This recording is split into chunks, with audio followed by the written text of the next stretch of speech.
Gary from MACMOST here. Let's explore the webcam background replacements feature in macOS Sequoia.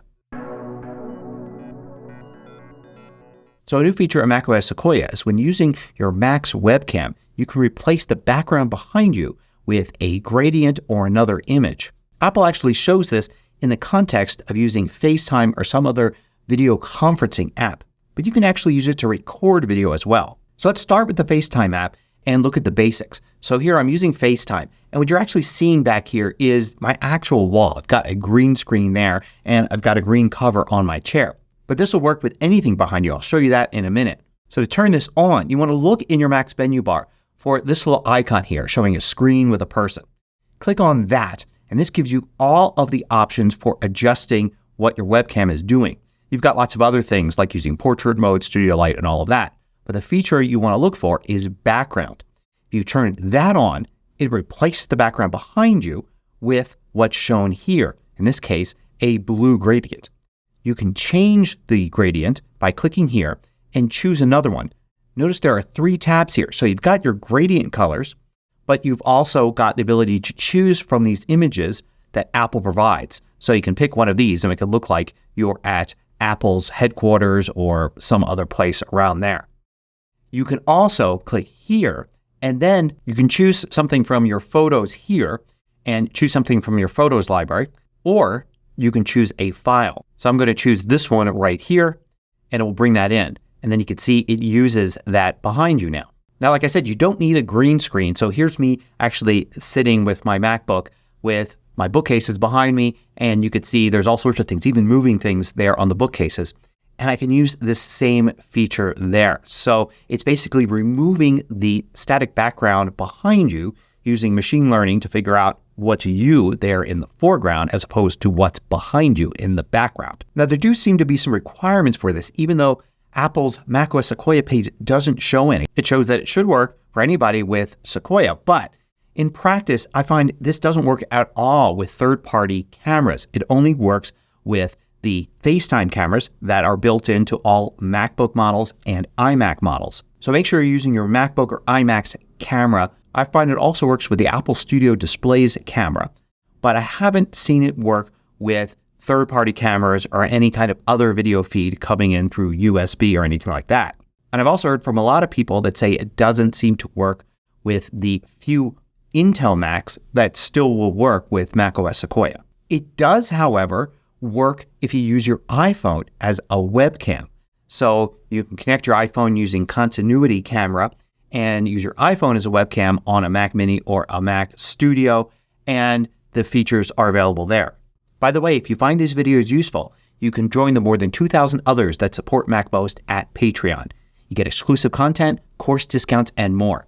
You can read about it right here. Now, you can use this feature in other video conferencing apps, but some apps like Zoom actually have this feature built in, so you're probably better off using Zoom's background replacement when using Zoom than using this. However, you can also use it for other apps that use the webcam. For instance, the most basic one is to use QuickTime Player. So let's launch that. And in QuickTime Player, you can use File and then New Movie Recording. And that brings up a movie recording window, and you can choose the camera. So in this case, I've chosen my Studio Display camera here, and you can see the background's been replaced there. It still remembers the setting from before. So I can now choose another background here. Let's go in and choose a different color, or I can choose this image here, and it works in QuickTime Player. And if I were to record this and record the video and stop, you could see, record this.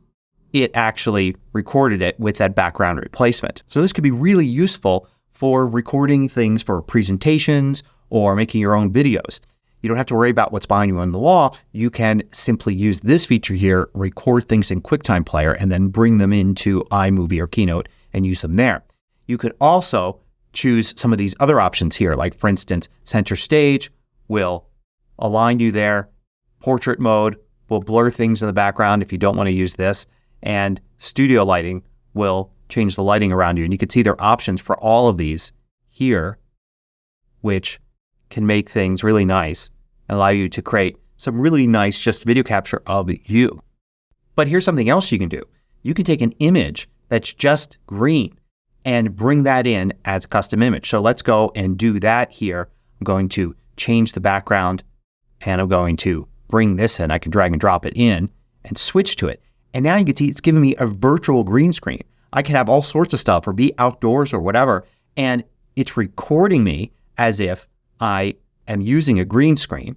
So then when I go to use this video here, I've got a green screen background that I can easily remove in iMovie to make the background completely transparent. Now, if your goal is to use this in iMovie, you could skip QuickTime Player and just record directly in iMovie.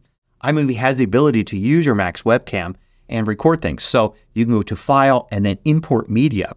And then the first option here should be the webcam built into your MacBook or your iMac or a studio display.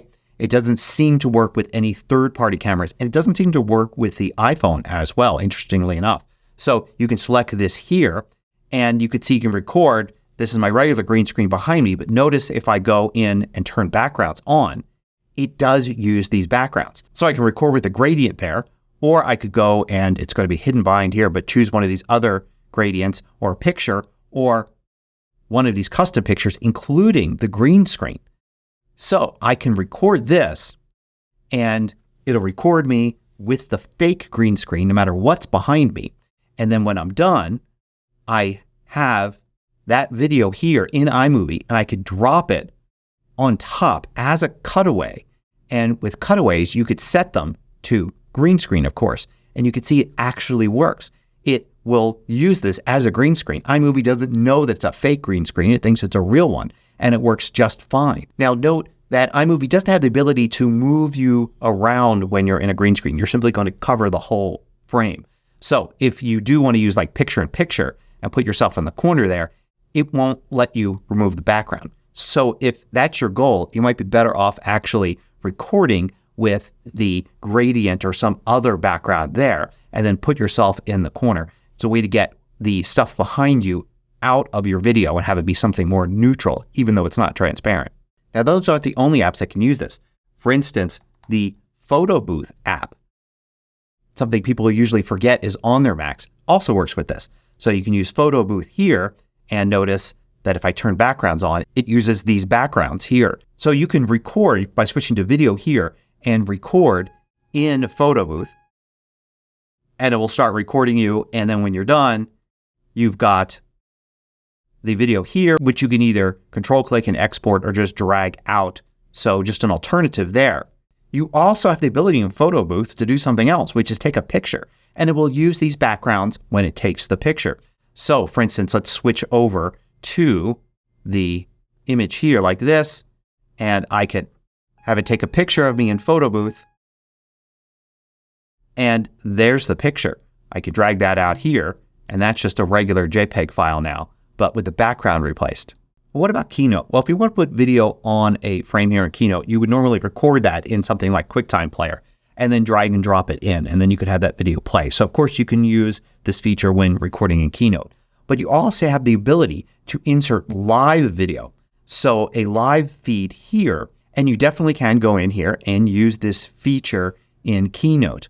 So you can have these backgrounds be something else. But it should be noted that Keynote kind of already had this functionality with live video. If you go to live video here, you have the ability to turn on the background feature, and you could fill with a color or gradient or something else, even an image. So you already kind of had this going on in Keynote as a Keynote specific feature. But you certainly could record something in QuickTime Player and use that in Keynote if that's an easier process for you. After all, the live video feature here is meant for recording your whole presentation, and then it will play back that live video, or for presenting live. And when presenting live, it is interesting to actually be able to remove the background behind you, especially if it's like some ugly wall or something like that while you're standing in front of people presenting. In general, this works with all third-party apps that I tested as well. As long as you're using the built-in camera in your Mac or Apple Studio Display, it seems to change the video feed before the app gets the video.